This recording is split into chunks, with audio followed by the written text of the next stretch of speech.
வெளியில தேடாத உண்மையை உன்னுள் தேடு அப்படின்னு சொல்லக்கூடிய அற்புதமான ஸ்தலம். எல்லாவற்றையும் துறக்க வேண்டும் என்ற மனநிலையை கொடுக்கக்கூடிய ஸ்தலம். அமைதியோ உண்மையோ,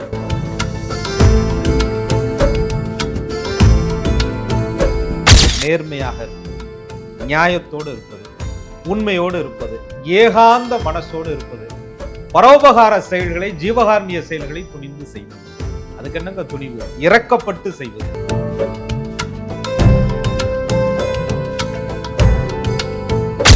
அந்த ஞானம் கிடைத்த பின்புதான் தனுசு ராசிக்காரருடைய வாழ்க்கையில அந்த ஞானத்தை ஏத்துக்கிட்டாங்கன்னா அடுத்தடுத்த மாற்றங்கள் அவங்களுக்கு வரும். அங்க உணர்ந்ததோட விட்டுட்டாங்கன்னா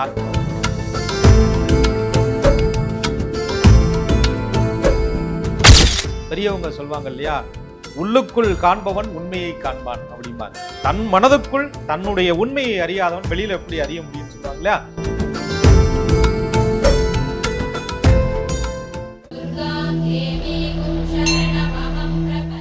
அன்பான நேயர்களுக்கு வணக்கம். 12 ராசிக்காரர்களுக்கு குலதெய்வம், இஷ்ட தெய்வம் இருப்பாங்க. ஒவ்வொரு ராசிக்காரர்களுக்கும் முருகப்பெருமானுக்கும் இருக்கக்கூடிய தொடர்பு என்ன அப்படிங்கிறத நம்ம தொடர்ச்சியா பேசிட்டு இருக்கோம் இல்லையா. இந்த எபிசோட்ல தனுசு ராசிக்காரர்களுக்கும் முருகப்பெருமானுக்கும் இருக்கக்கூடிய தொடர்பு என்ன, முருகப்பெருமானுடைய ஆறுபடை வீடுல தனுசு ராசிக்காரர்கள் செல்ல வேண்டிய ஆறுபடை வீடு எது அப்படிங்கிறத நம்ம தெரிஞ்சுக்க போறோம். புலிப்பாணி சித்தர் வழி ஜோதிடர் திரு கோகுலக்கண்ணன் அவர்கள் கிட்ட இது சார்ந்து நம்ம பேசலாம். வாங்க. வணக்கம் சார். வணக்கம். குரு வாழ்க, குருவே துணை. தனுசு ராசிக்காரர்களுக்கும் முருகப்பெருமானுக்கும் இருக்கக்கூடிய தொடர்பு பத்தி சொல்லுங்க. தனுசு ராசி மட்டும் இல்லைங்க, 27 நட்சத்திரங்களுக்கும் முருகனுக்கும் தொடர்பு உண்டு. நீங்க சொன்ன மாதிரி ஒவ்வொரு ராசிக்கும் இஷ்ட தெய்வம் இருக்காங்க. குலதெய்வம், முதல்ல குலதெய்வம், அதுக்கப்புறம் அவங்க விரும்பக்கூடிய தெய்வங்கள். ஆனா எல்லா ராசிக்காரர்களுமே ஆறுபடை வீட்டுல இருக்கக்கூடிய முருகப்பெருமான்ல தான் ராசிக்கு உரிய ஆறுபடை வீட்டுல எந்த படை வீடு தனக்குரியது அப்படின்னு தெரிஞ்சுக்கிட்டு அந்த முருகப்பெருமானை வழிபாடு செய்யும் பொழுது ஒவ்வொரு படை வீட்டிற்கும் ஒவ்வொரு சிறப்புகள் இருக்கு, ஒவ்வொரு தத்துவங்கள் இருக்கு. ஒவ்வொரு ராசியினுடைய குணாதிசயங்களுக்கும், ஒவ்வொருவருடைய பிறப்பினுடைய ரகசியத்திற்கும், ஒருவருடைய வாழ்க்கையினுடைய முறைக்கும் ஆறுபடை வீட்டிற்கும் தொடர்பு உண்டு.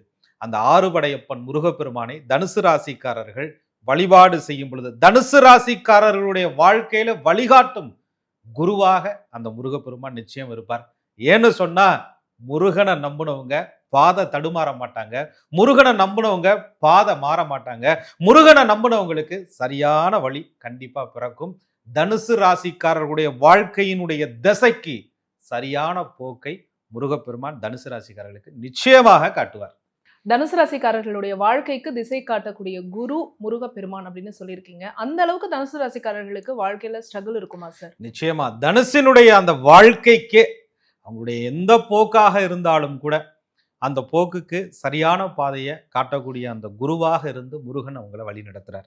ஏன் அப்படின்னு சொன்னா, தனுசு குரு பகவானுடைய அம்சம். அந்த இடத்துல ராகு பகவான் இருந்தால் கூட கோதண்ட ராகு அப்படின்ற ஒரு அம்சத்தை பெறார். அப்ப தனுசு வீடு அப்படின்னு சொல்லும் போது அந்த குருவினுடைய அம்சம் இருக்கிறதுனால மீன குருவும் தனுசு குருவும் ஏறக்குறைய அந்த குருவினுடைய ஆதிக்கத்திற்குள்ள வரக்கூடிய ஒரு ராசி. அப்ப குரு பகவான்னா என்ன? நேர்மையாக இருப்பது, நியாயத்தோடு இருப்பது, உண்மையோடு இருப்பது, ஏகாந்த மனசோடு இருப்பது, பரோபகார செயல்களை, ஜீவகாரணிய செயல்களை துணிந்து செய்வது. அதுக்கு என்னங்க துணிவு? இறக்கப்பட்டு செய்வது. இதெல்லாம் தனுசு ராசிக்காரர்களுடைய ஒரு உயர்ந்த குணம். என்ன ஒண்ணு, இந்த தனுசு ராசிக்காரர்களை பொறுத்தவரையும் உண்மையை நேராக சொல்கிறேன்னு சொல்லி அதிகப்படியான சிக்கல்களில் சிக்கி தவிப்பாங்க. தனுசு ராசிக்காரவங்கள்ட்ட அவங்க வாழ்க்கையில ஒரு மறைமுகமான பிரச்சனைகள் இருக்கு. அந்த பிரச்சனை தீரணும்னா இந்த முருகன்ட்ட அவங்க போகணும். தனுசு ராசிக்காரர்களுடைய வாழ்க்கையில மறைமுக பிரச்சனை ஒண்ணு இருக்கு அப்படின்னு சொல்லியிருக்கீங்களே சார், என்ன பிரச்சனை?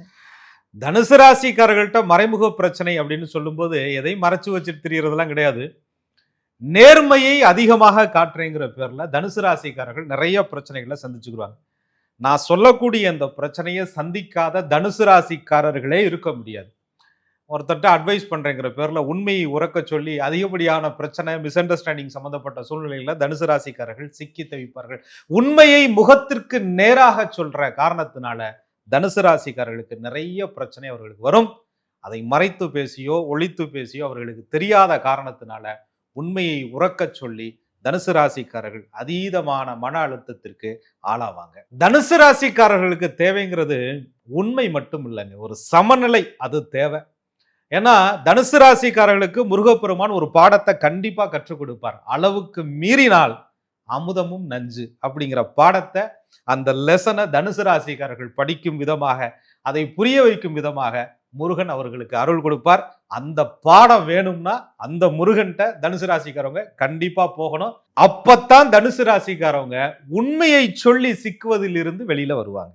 தனுசு ராசிக்காரர்களுக்கு உண்மை மட்டும் இல்ல, சமநிலை வேணும் அப்படின்னு சொன்னீங்க. அந்த சமநிலையை தரக்கூடிய முருகப்பெருமான் யார்? வேற யாரா இருக்க முடியும்? பழனியில் இருக்கக்கூடிய அப்ப முருகப்பெருமான் தான் தனுசு ராசிக்காரர்களுக்கு ஒரு உண்மையான வழிபட வேண்டிய ஆறுபடை வீட்டுல ஒரு அற்புதமான ஸ்தலம். அடிவாரத்தில் இருக்கக்கூடிய திரு ஆவணன்குடி முருகப்பெருமானை தரிசனம் செய்து அப்பன் தண்டாயுதபாணிய தனுசு ராசிக்காரர்கள் போய் தரிசனம் செய்யும் பொழுது அந்த இடத்துல ஒரு ஞானம் என்பது தனுசுக்கு பிறக்கும். அந்த ஞானம் கிடைத்த பின்புதான் தனுசு ராசிக்காரருடைய வாழ்க்கையில அந்த ஞானத்தை ஏத்துக்கிட்டாங்கன்னா அடுத்தடுத்த மாற்றங்கள் அவங்களுக்கு வரும். அங்க உணர்ந்ததோட விட்டுட்டாங்கன்னா தனுசு ராசிக்காரர்களுக்கு எப்பொழுதுமே மாற்றம் வராது. முருகன் என்பவர் தனுசு ராசிக்காரர்களுடைய வாழ்க்கைக்கு சரியான திசை காட்டும் குருவாக இருந்து அந்த ஞானத்தை பழனியில நிச்சயம் கொடுப்பார். தனுசு ராசிக்காரர்கள் செல்ல வேண்டிய முருகப்பெருமானுடைய ஆறுபடை வீடு பழனி அப்படின்னு சொல்லியிருக்கீங்க. எதனால பழனி சார்? பழனி என்பது என்னங்க? துறவரத்தினுடைய ஒரு அடையாளம் இல்ல. பழம் நீ வெளியில தேடாத உண்மையை உன்னுள் தேடு அப்படின்னு சொல்லக்கூடிய அற்புதமான ஸ்தலம். எல்லாவற்றையும் துறக்க வேண்டும் என்ற மனநிலையை கொடுக்கக்கூடிய ஸ்தலம். அமைதியோ உண்மையோ வெளியில தேட வேண்டாம் என்று தனுசு ராசிக்காரர்களுக்கு உணர்த்தக்கூடிய ஒரு ஸ்தலம். எல்லா ராசிக்கும் முருகன் ஒவ்வொரு பாடத்தை கொடுப்பார்.